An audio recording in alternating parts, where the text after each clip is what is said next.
Have you ever stood in a store, credit card in hand, heart racing with that mixture of excitement and guilt, as you prepare to make yet another impulse purchase? That moment when you know deep down you don't need what you're about to buy, but something stronger than logic is pulling you toward the checkout counter? I've been there too.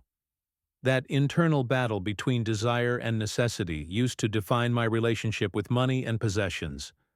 But what if I told you that learning to say no might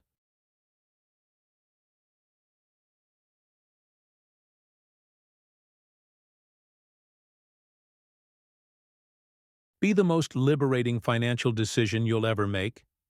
The path to financial freedom and genuine contentment isn't paved with more stuff. It's actually cleared by having less. Has this ever happened to you? You clean out your closet and find items with tags still attached, purchases you made months ago but never used? That feeling of waste, of resources squandered, is more common than you might think. When I first embraced minimalism, it wasn't about living with empty rooms or denying myself.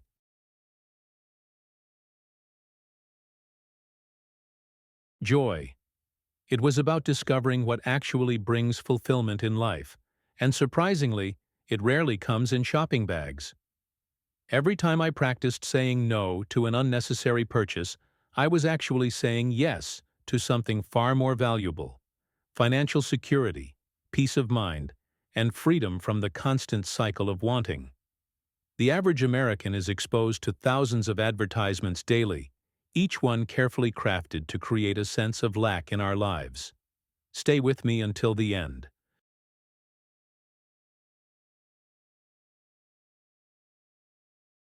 Because understanding this manipulation is the first step to breaking free from its grip. Are you finding value in these insights about emotional spending? Subscribe to continue our journey together and discover how small perspective shifts can transform your financial reality. There's so much more to explore about our relationship with money that I'm excited to share with you. What's fascinating about resisting overspending is that it creates a positive ripple effect. Initially, you notice your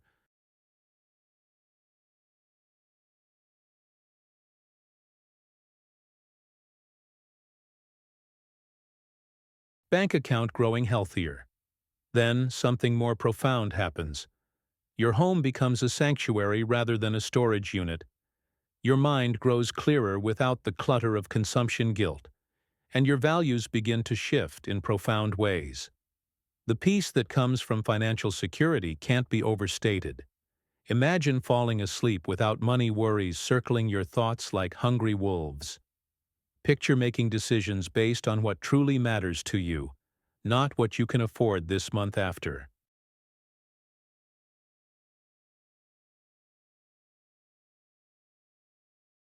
Making minimum payments on credit cards. What you're about to discover might surprise you. Saying no isn't about deprivation at all. It's about reclaiming your power in a system designed to keep you perpetually unsatisfied and constantly consuming. It's about understanding that true wealth isn't measured by possessions, but by how much freedom you have to live according to your deepest values. As we continue exploring this journey toward intentional living and financial peace, I want you to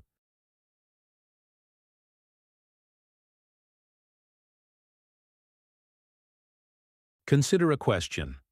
What purchase have you resisted recently, and how did it make you feel afterward? This approach to consumption has transformed not just my bathroom cabinet, but my entire relationship with stuff. When you commit to finishing products before replacing them, something remarkable happens in your mindset. It's like flipping a switch that illuminates all your consumption patterns. Think about what usually happens. We buy something, get bored or distracted by marketing for a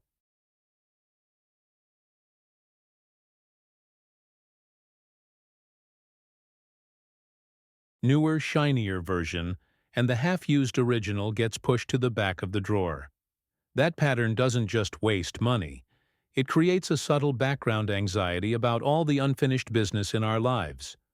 What I've discovered behind the scenes of this seemingly simple habit is that it cultivates patience and intentionality that spills over into other areas. When I'm tempted by a new moisturizer while my current one is only half empty, I have to pause and ask myself, do I really need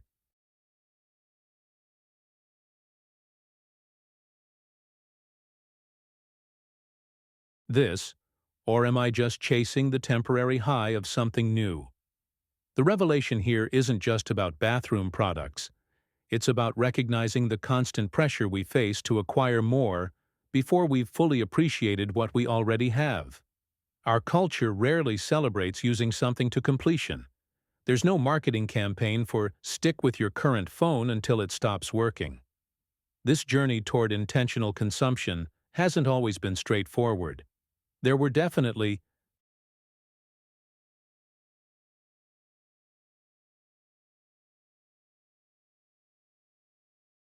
moments when I'd see a friend with a gorgeous new serum or catch a compelling advertisement and feel that familiar pull. The difference now is that I recognize that pull for what it is, an emotionally charged response that often has little to do with actual need. What's particularly powerful about this approach is how it creates natural boundaries.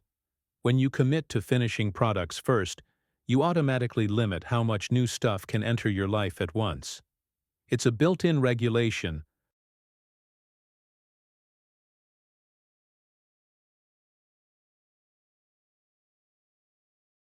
system that keeps consumption in check without requiring constant willpower. I've noticed how this practice has quietly impacted my decision-making process. Before, shopping was often reactive. I'd buy things because they were on sale, because I had a rough day, or because marketing convinced me I needed something. Now, purchases feel more deliberate, more considered, and ultimately more satisfying. You might be wondering if this means never trying anything new. Not at all. It just means being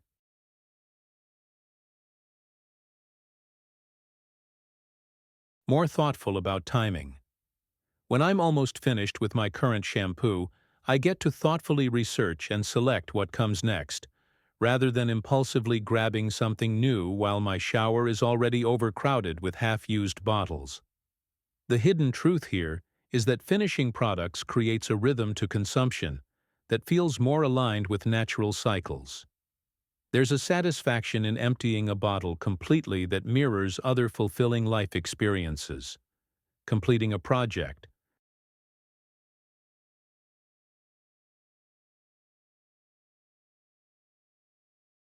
finishing a book, or seeing something through to its natural conclusion.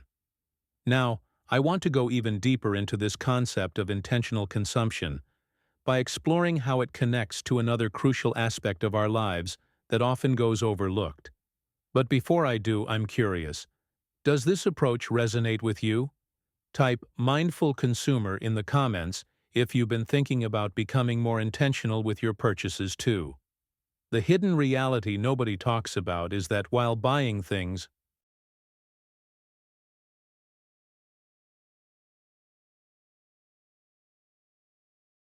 seemingly solves immediate problems, it frequently invites an entire ecosystem of new stresses into your life. Think about it. That shiny new gadget might make one task easier, but suddenly you're wrestling with technical issues, compatibility problems, or the constant awareness that a newer, better version is already on the horizon. I've personally fallen into this trap more times than I'd like to admit. Last year, I purchased an expensive smart home system thinking it would simplify my daily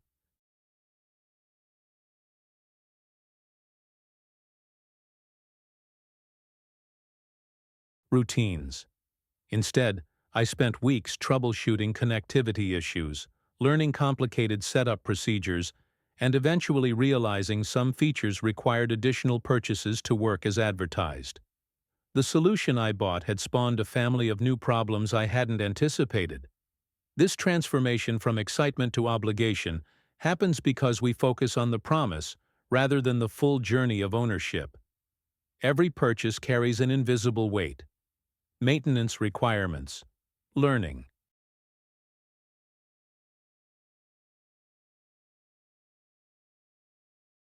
curves, storage needs, and even the psychological burden of protecting your investment. That sleek electric scooter needs regular charging, occasional repairs, secure storage, and suddenly you're researching insurance options. The weight of ownership extends far beyond the initial price tag. The revelation that changed my approach to buying decisions was understanding that my time and mental peace have tangible value. When considering a purchase, I now calculate not just the monetary cost but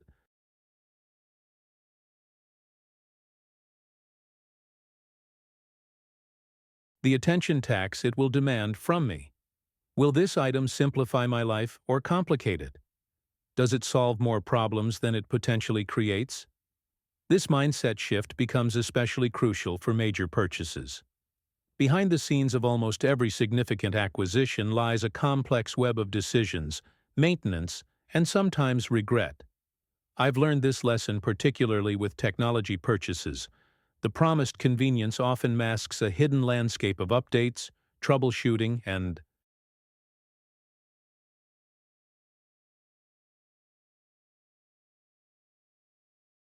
compatibility issues. Now, I want to go even deeper into this topic by examining how we can make wiser purchasing decisions that actually enhance our lives rather than complicate them. The foundation of any smart buying decision is thorough research. This might sound obvious, but there's an art to effective research that many people overlook. It's not just about comparing prices or reading a few reviews.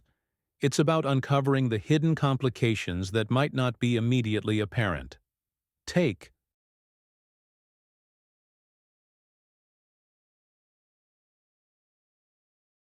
car buying as an example. Beyond the sticker price, fuel economy, and features, there are deeper considerations that dramatically impact your ownership experience. What's the true cost of maintenance? Are parts readily available and affordable? How does the insurance compare to similar models? What's the real-world reliability beyond the warranty period? These questions reveal the authentic ownership experience that marketing materials conveniently gloss over. The decision-making impact extends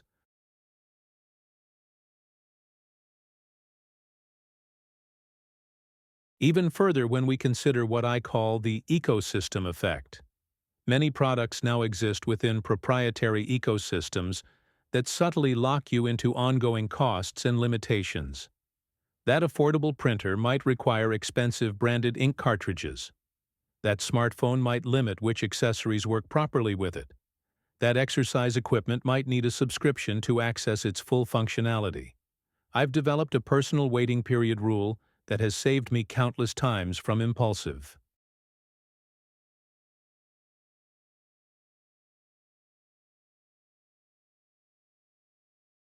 purchases I would have regretted. For any non-essential purchase over a certain amount, I enforce a mandatory 7-day consideration window. This cooling-off period allows the initial emotional excitement to subside, creating space for more rational evaluation. It's remarkable how many must-have items lose their appeal during this waiting period, revealing their true value to my life. The journey toward wiser consumption isn't about denying yourself things that truly improve your life. It's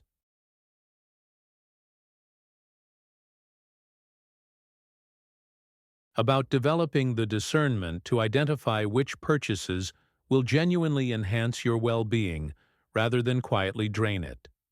This subtle shift in perspective transforms how you interact with the marketplace around you. Drop a comment below with ownership clarity if you've ever experienced this realization about a purchase in your own life and what item taught you this valuable lesson. When I think about modern consumerism, the pathway of inexpensive gadgets jumps out as one of the most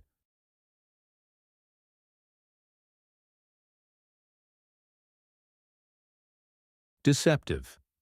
We've all been there. That moment in the checkout line when you spot a $15 device that promises to solve a problem you didn't even know you had. It's just 15 bucks, you rationalize. What's the harm? But here's the transformation that occurs. Those impulse purchases rarely deliver on their promises. That bargain vegetable chopper breaks after 3 uses. The cheap phone charger frays within weeks. The budget fitness tracker loses battery life after a month. Before you know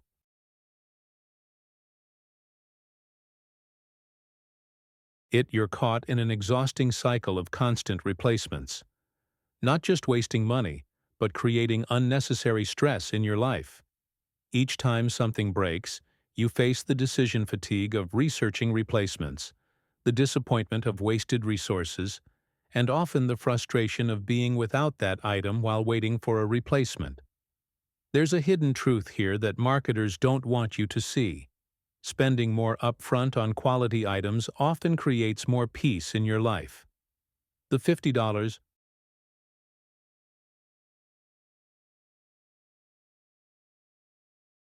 vegetable chopper that lasts 5 years is actually cheaper than replacing the $15 one annually, and it spares you from the mental overhead of dealing with broken possessions.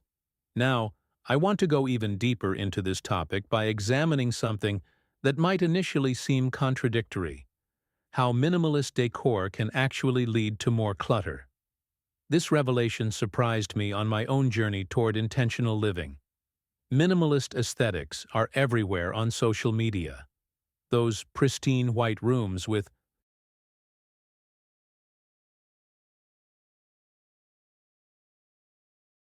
just a few carefully placed items. They look so peaceful, don't they? Yet ironically, this trend has spawned an entire industry of minimalist decor items that many people end up accumulating. Think about it. How many people have purchased new containers, organizers, matching baskets, and decorative boxes in pursuit of that clean minimalist look? The mindset becomes, I need to buy these items to organize my things, rather than questioning whether they need so many things in the first place. I've watched friends completely redecorate their homes in the minimalist style, buying new furniture, artwork, and accessories, all to achieve a look that's supposed to be about owning less. The impact is undeniable. They've added more to their homes in pursuit of looking like they have less. This paradox reveals something important about our relationship with stuff. Sometimes what we're really seeking isn't fewer possessions, but the feeling that comes with thoughtfully curated spaces. The clean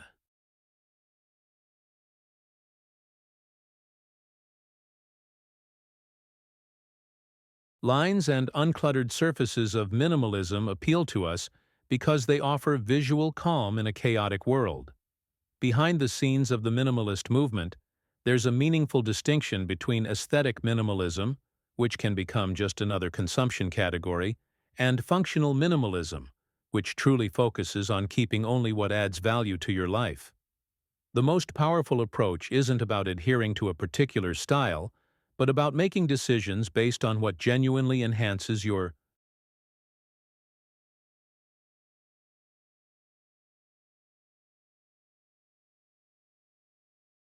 life. Some people thrive with more items around them: books that inspire, art that moves them, tools for hobbies they love. Others prefer sparser surroundings. Neither is inherently better. What matters is the intentionality behind your choices. When we resist the pressure to conform to trending aesthetics, whether maximalist or minimalist, we discover the freedom to create spaces that actually support our unique lives. This doesn't mean never buying beautiful things, but rather ensuring those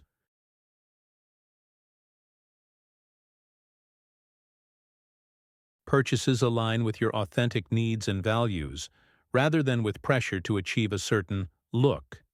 If something in your comments section resonates with you while watching this, type intentional trendy to join the conversation about choosing substance over style. Clutter accumulates differently in every home, not just physically, but energetically as well. When we focus on optimizing for function rather than appearance, we begin to notice a remarkable transformation in how our spaces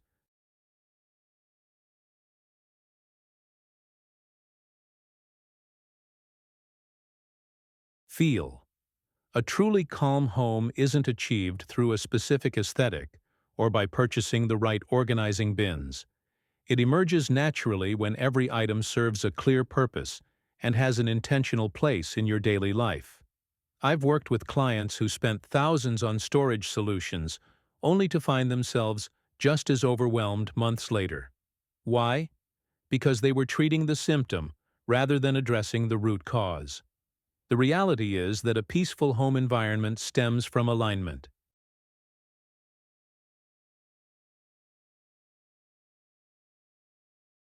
Between your space and your actual lifestyle, not an idealized version of how you think you should live. Consider how you actually move through your day. Where do you naturally drop your keys? Where do coats end up? Instead of fighting against these patterns, work with them. This mindset shift represents a profound revelation about creating harmony in our living spaces. It's about designing systems that respect your natural behaviors rather than imposing unrealistic standards that inevitably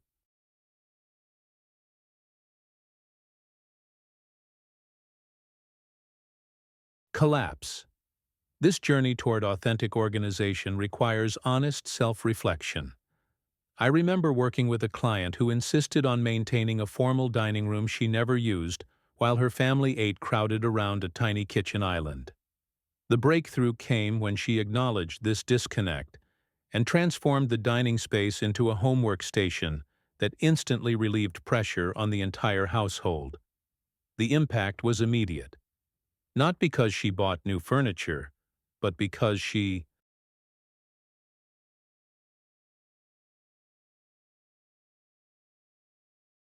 aligned her space with her family's actual needs.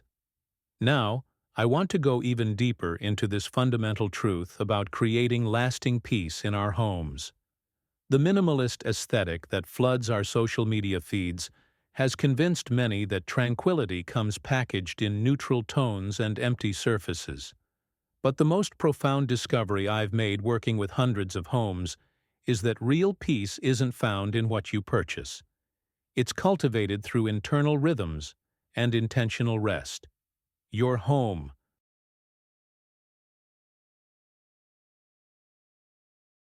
should be a sanctuary that supports your genuine needs for restoration. This might mean creating a dedicated reading nook if books bring you joy, or designing an efficient kitchen if cooking grounds you. The hidden wisdom here is that calm spaces reflect calm minds, and calm minds require regular restoration through activities that genuinely replenish us. Many of us have been misled to believe that the right organizational products will somehow transform our cluttered minds. But the inverse is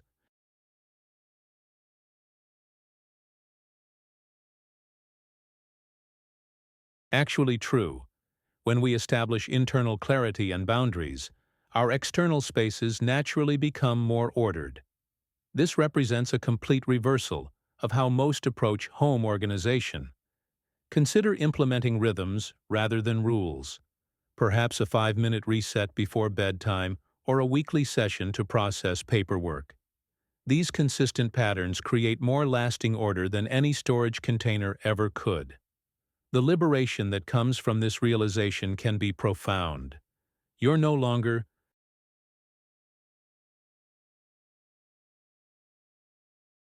chasing an impossible standard, but creating systems that genuinely serve your life's natural flow. The journey toward a truly peaceful home environment isn't about perfection. It's about authenticity and alignment with your actual needs. It's about creating spaces that support your well-being rather than spaces that impress others. When your home reflects who you actually are rather than who you think you should be, a natural sense of ease emerges. If anything I've shared connects with your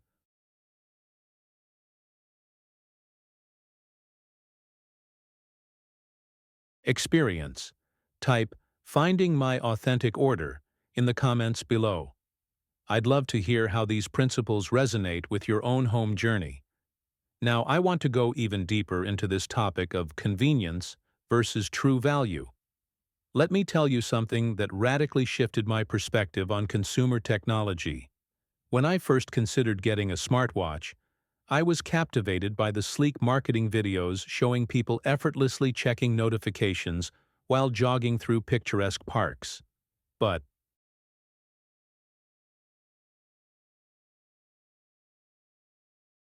what those polished advertisements don't reveal is the hidden cost structure that emerges over time.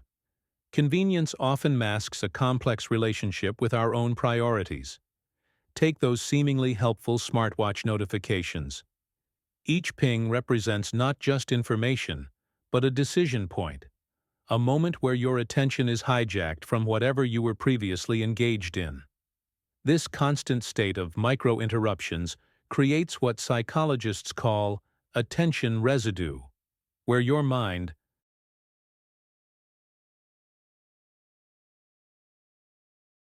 remains partially stuck on previous tasks even as you try to focus on new ones. The cognitive toll is substantial but nearly invisible until you step back and assess the transformation of your daily mental landscape. I've discovered through personal experience that truly meaningful technology integration requires a ruthless evaluation of what I actually need versus what simply sounds impressive at a dinner party conversation. The revelation came when I realized my desire for a smartwatch wasn't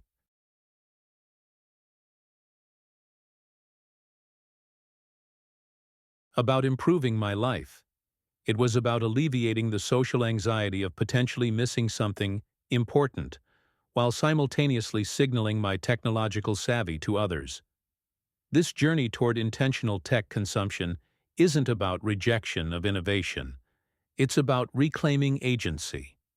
For me, the mindset shift happened when I started asking, will this device solve a problem I genuinely have, or will it create new demands I'll need to manage? When I applied this filter to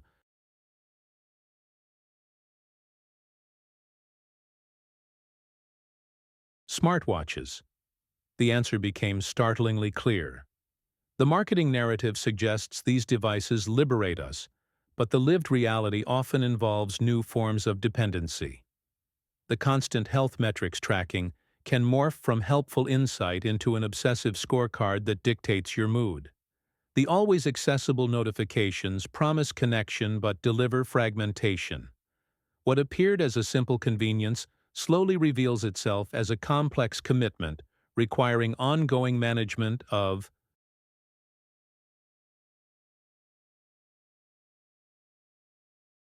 settings, battery life, software updates, and eventually, replacement costs. Behind the scenes of our technological decisions lies a profound question about the relationship between convenience and control. Genuine convenience should amplify our capacity without diminishing our autonomy. Yet many modern devices operate on a different equation.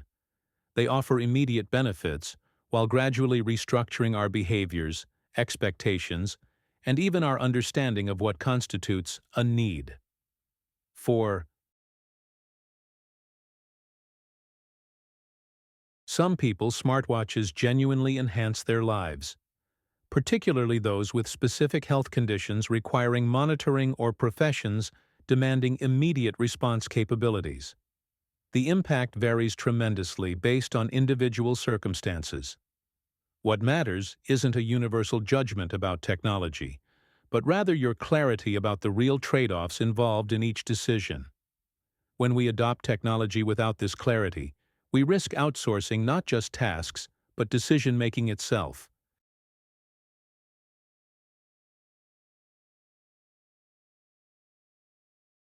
The device designed to serve gradually becomes the master, subtly dictating priorities through its persistent demands for attention.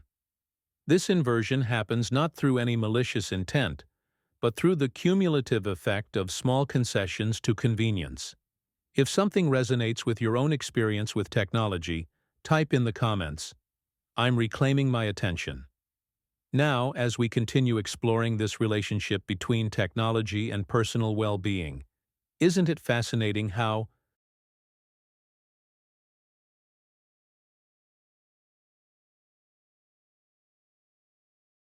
Many of our purchases are actually made for some imaginary version of ourselves.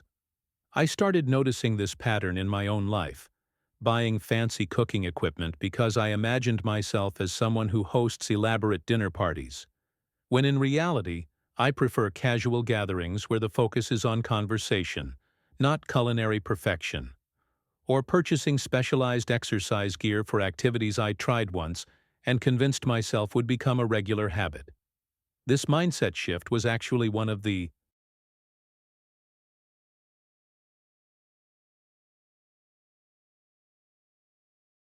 most profound transformations in my minimalist journey. I now ask myself, am I buying this for the person I actually am, or for the person I wish I was? It's incredible how often the answer reveals an aspirational purchase rather than a practical one. Social media has only amplified this tendency. We see carefully curated lives and start imagining ourselves in those scenarios. Then we buy things to support those imagined scenarios that rarely materialize. The result? Homes filled with unused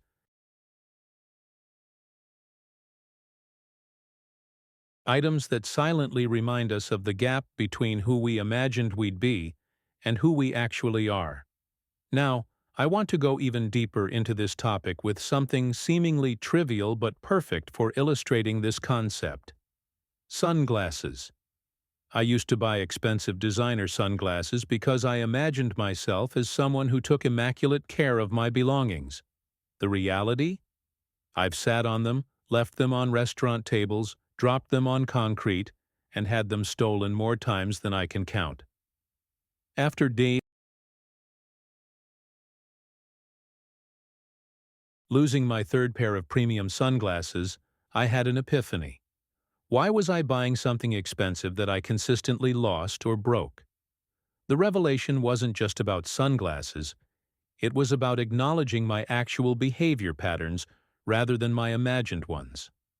These days, I only buy affordable sunglasses that are sturdy enough for my lifestyle. They serve their purpose perfectly, protecting my eyes from the sun, without the additional emotional burden of anxiety about losing or damaging a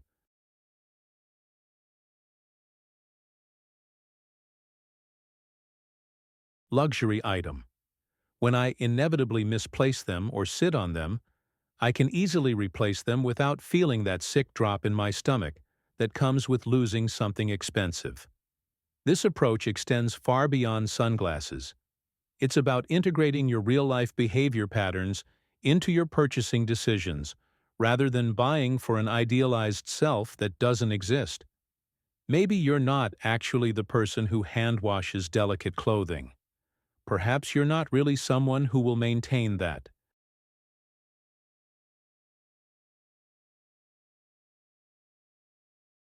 complex equipment that seemed so essential in the moment.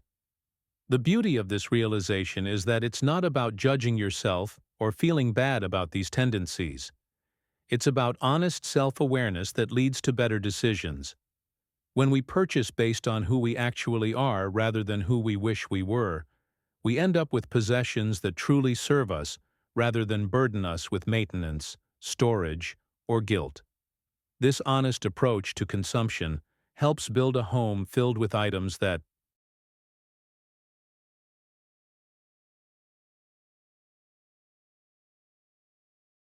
support your actual life, not the Instagram-worthy fantasy version you sometimes imagine. The result is a more authentic environment that requires less maintenance, generates less waste, and creates less psychological weight on your shoulders. If you've ever realized you've been buying things for a version of yourself that doesn't quite exist, drop a comment below with the phrase, "reality check." I'd love to know what purchases have made you realize this distinction between your actual self and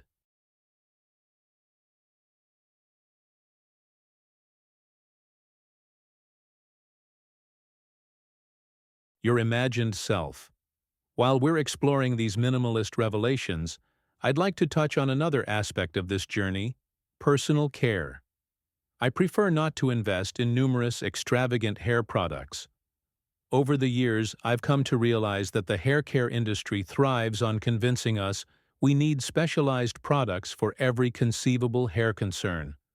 Pre-shampoo treatments, leave-in conditioners, overnight masks, texturizing sprays, heat protectants. The list seems endless, and so does the expense. I've simplified to just a quality shampoo and conditioner that work for my hair type. Occasionally, I'll use a treatment mask or oil, but that's it. This transformation in my approach wasn't immediate. It happened after realizing that despite owning dozens of products, I was only consistently using 2 or 3. The rest gathered dust while continuing to drain my finances and clutter my bathroom shelves. The revelation came when I visited a friend with the most beautiful, healthy hair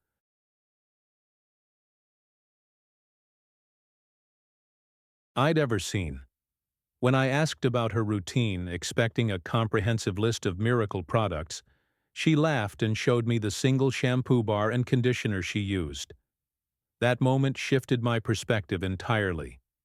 Now, my bathroom looks almost suspiciously empty by modern standards. But my hair is healthier, my wallet is happier, and I've eliminated the mental burden of choice fatigue every morning. The hidden truth is that simplicity often yields better results than complexity when it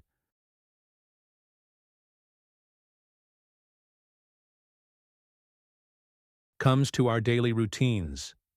This philosophy extends beyond personal care into my living spaces. Filling spaces with decor isn't necessary. I treasure emptiness. This might sound counterintuitive in a world where home decor stores are booming businesses and social media showcases perfectly styled homes with every surface adorned with something interesting or beautiful. But I've discovered the profound impact of empty space. In my previous apartments, I felt compelled to fill every corner, hang art on every wall, and place decorative objects on every surface. It was as if empty space represented incompleteness or lack of personality. My mindset changed when I visited Japan and experienced traditional minimalist interiors, where emptiness isn't viewed as something to be filled, but as an essential element of design in itself. Now, my home features purposeful empty spaces that allow the eye and mind to rest. These aren't gaps waiting to be filled, but intentional breathing room. The coffee table holds a single book, rather than an artful arrangement of objects. Some walls remain bare, framing the views outside my windows rather than competing with them. This approach has deepened my appreciation for the few items I do display. Each piece has room to be noticed and appreciated fully, rather than becoming visual noise in a crowded space. The emotional benefit has been profound too. These empty spaces create a sense of calm and possibility, rather than constant visual stimulation.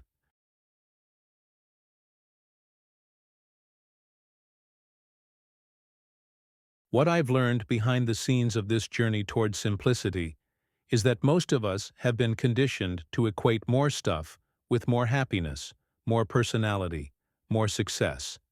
But in reality, the path to contentment often involves removing, rather than adding.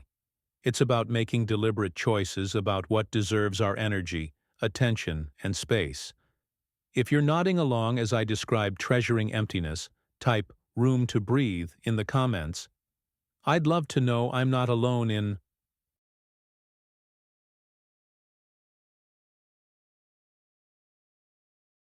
valuing these invisible spaces in our lives.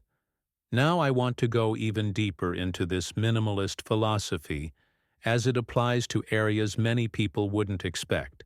Thoughtfully navigating the intersection of desire and necessity opened my eyes to another fascinating truth. Lavish gifts for myself rarely deliver the satisfaction I expect.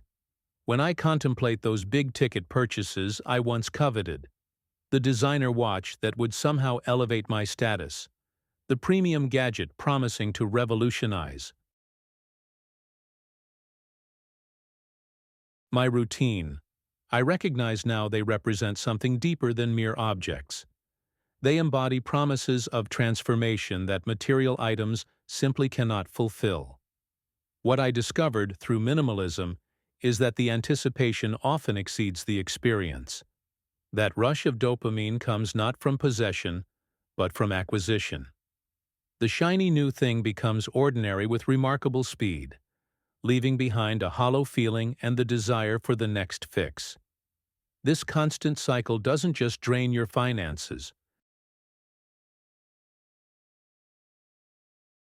It creates a dependency on external validation that undermines genuine contentment.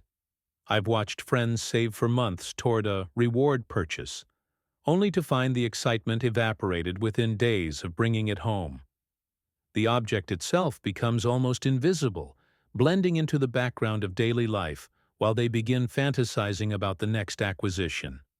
This revelation hit me particularly hard when I realized how many of my own special treats were collecting dust, having failed to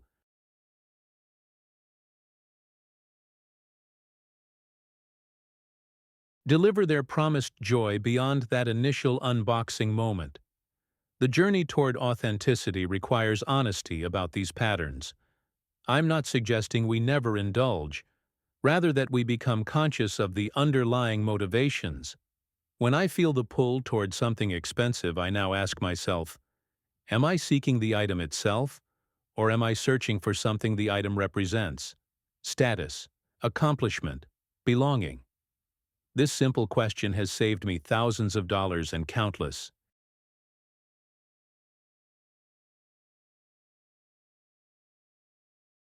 disappointments. This mindset shift extends naturally to another area where minimalism challenged my assumptions: productivity tools.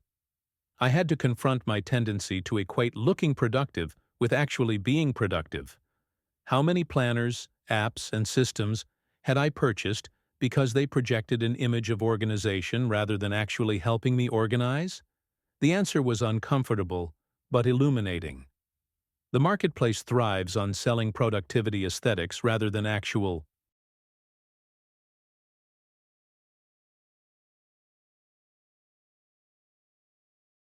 productivity. That perfectly curated desk setup with color-coordinated accessories might make for a great Instagram post, but it won't write your report or complete your project. I found myself investing in beautiful notebooks that remained empty, digital tools I abandoned within weeks, and expensive planning systems I never fully implemented. The hard truth is that productivity isn't something you can purchase. It's a practice you develop. The most efficient people I know often use the simplest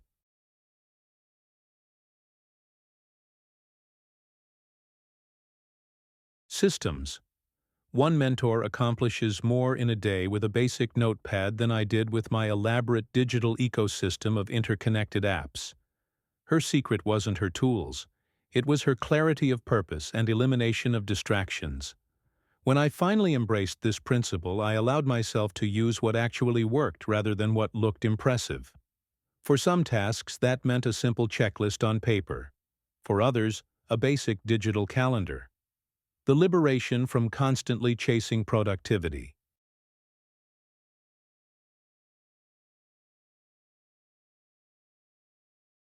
Aesthetics not only saved money, but freed mental bandwidth that had been consumed by maintaining complex systems that weren't serving my actual needs.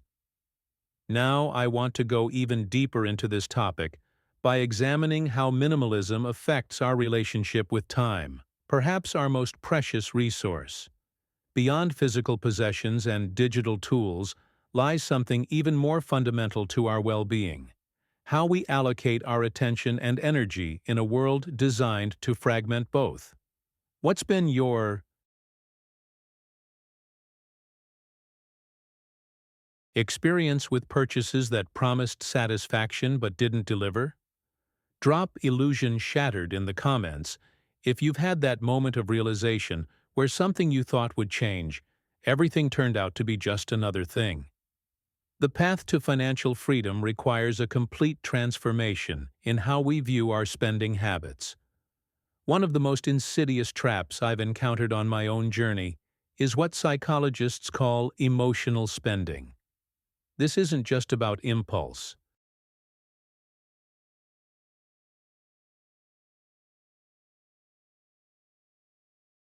Purchases. It's far deeper and more complex. When we're feeling down, anxious, or even celebrating, our brain creates a powerful connection between purchasing something and emotional relief. I remember a period in my life where I'd come home from a stressful day and immediately open shopping apps, browsing for things I didn't need. That momentary dopamine hit felt like a solution, but the relief was fleeting, while the financial impact lasted much longer. Behind the scenes of our spending.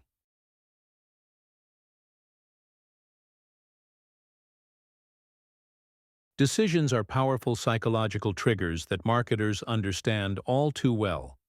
The revelation that changed everything for me was recognizing that emotional spending creates a double burden. Not only does it drain your financial resources, but it literally clutters your physical space with reminders of momentary emotional decisions. Look around your home right now. How many items represent an emotional state, rather than a genuine need or value add to your life? This hidden truth about our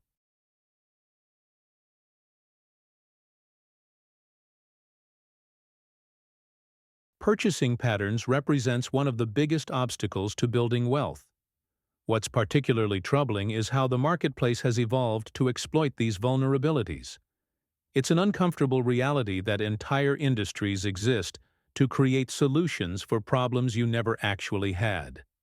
The mindset shift required here is substantial, learning to pause and ask, is this solving a real problem in my life, or is it solving a problem I didn't know I had until marketing told me so?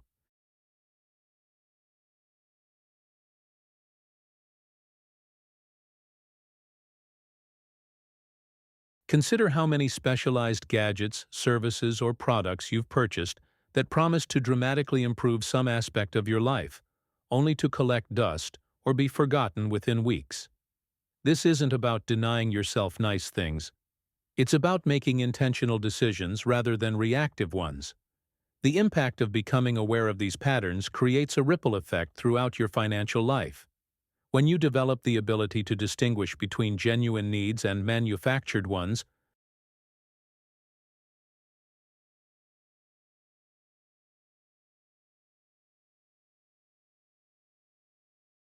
your savings rate naturally increases without feeling like deprivation. This awareness becomes a superpower in a consumption-driven culture.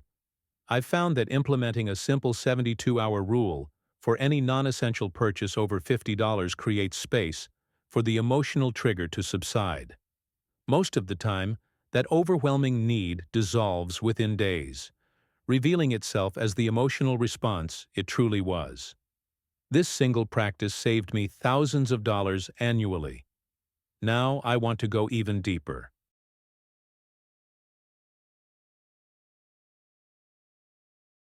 into this topic by examining how financial clarity changes not just your bank account, but your entire relationship with the concept of ownership. The decluttering that happens in your physical space mirrors the mental clarity that emerges when you're no longer chasing artificial needs. When we strip away the unnecessary expenses, we create room for intentional financial decisions that align with our true values. If what I'm saying resonates with your own experience of emotional spending, or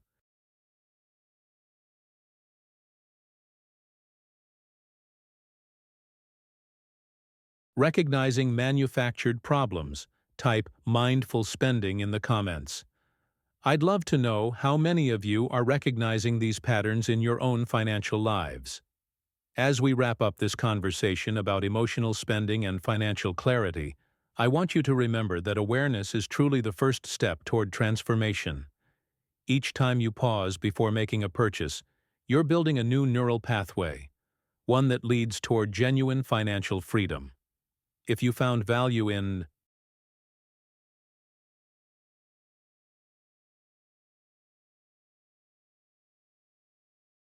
these insights today, consider subscribing to continue this journey together. There's so much more to explore about our relationship with money and how small shifts in perspective can create massive changes in your financial reality. If you made it all the way through this video, type mindful wealth in the comments. I'd love to connect with those of you who are truly committed to this path of financial consciousness. Leave a like if something in this conversation clicked for you today. It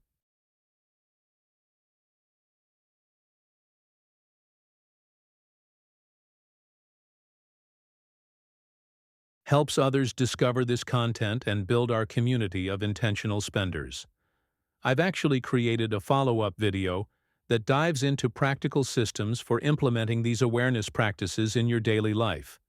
Click right here, and let's continue the conversation about transforming your relationship with money.